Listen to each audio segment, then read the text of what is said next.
Yeah, 2-year max extension for Devin Booker. Hello. We're getting into historic territory with how much money he is now set to make. I mean, this just keeps going up in the NBA, obviously, because the league keeps making more and more money, and it's not like they're adding players. But a 2-year extension worth an extra $145 million that now has Devin Booker signed through the 2029-30 season here in Phoenix. Matty-ish will spend money, will he not? He will.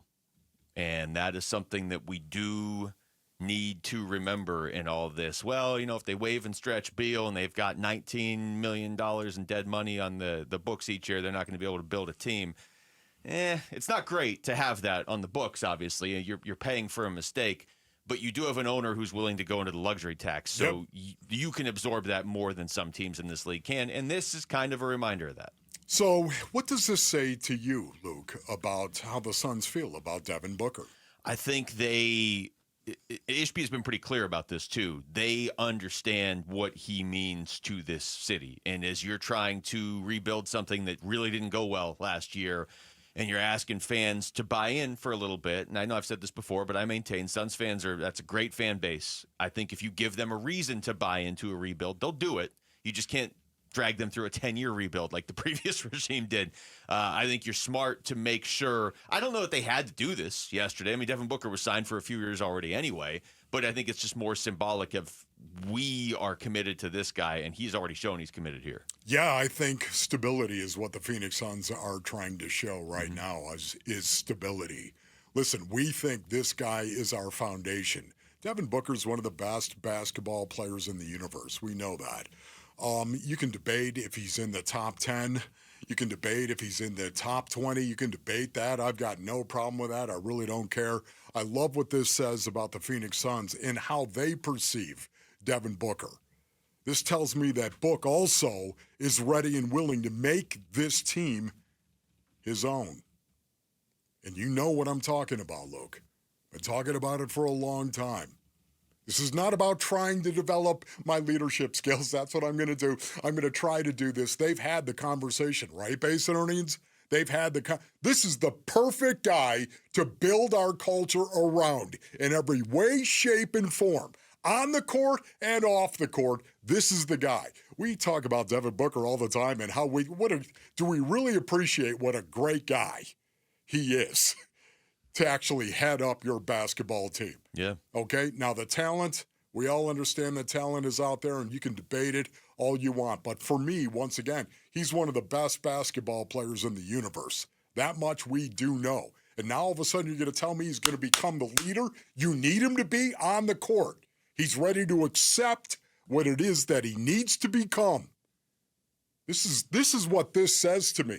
Because why would you do this if he wasn't ready to accept that responsibility of being a leader? That's going to be something to watch for this year because they probably aren't going to win a ton of games, although we're going to get into that later on in the show too and talk about what this team's actually capable of doing on the floor. But it's going to be a conversation. I know we're going to have it. I mean, you went as far as like you didn't want to bring Chris Paul in because you didn't want to stunt Devin Booker's growth as a leader. Whereas I look at it and I'm like, Chris Paul helped Devin Booker become a leader last time. But I hear what you're saying. No. And it seems like the Suns are thinking the same way because they haven't signed Chris Paul and they are giving all this money to Devin Booker. It does raise the bar, though. I mean, Devin Booker, his entire career here has always been overachieving almost, I mean, 13th overall pick, and he comes in here and look how good he is right away. And those teams are bad, and he's putting up 70 in a game against the Celtics, and he's consistently early in his career showing what he's capable of, and he's the face of this team as they get to the NBA Finals, and all these things where you have a guy that improves each year. But yeah, to your point, if you're going to give him this much money and allocate that much of your cap space to him, he actually has to hit another level now. This is just me once again, though. You've had the conversation, right? You've sat down with him, Brian Gregory. You've had this conversation. Oh, and Jordan Ott was in the room as well. You've had the conversation. Book, you have to lead this team. You. Nobody else. Be yourself. That's all he has to be well. Are we going to be able to tell that from the outside this season, do you think? Like, if this team wins 33 games, does that automatically mean he's a bad leader? Or does it just mean they don't have a lot of talent around? No, it means, yeah, of course it doesn't. You can't lead somebody that's not talented. So how are we going to see it? It can't just be wins and losses, obviously, this year, because they're not a title contender. Let me just say, you're going to know it when you see it with Devin Booker. Be yourself. Show them the standard and what that standard is. That's his job. Let the smoldering Devin Booker take over. Play hard. Play defense. Know what to do. Protect each other. Be prepared. Let your teammates see how basketball is going to be played around here. Let them see it. The smoldering Devin Booker. Now go out and let them see it by being yourself, Book, and then hold them accountable. Hold each other accountable. Spread the standard in that locker room, what it is. Here's the standard. This is our expectation. And hold them accountable. That's all he's got to do. Those two things. Be yourself and hold others accountable. Bingo. You've got a leader.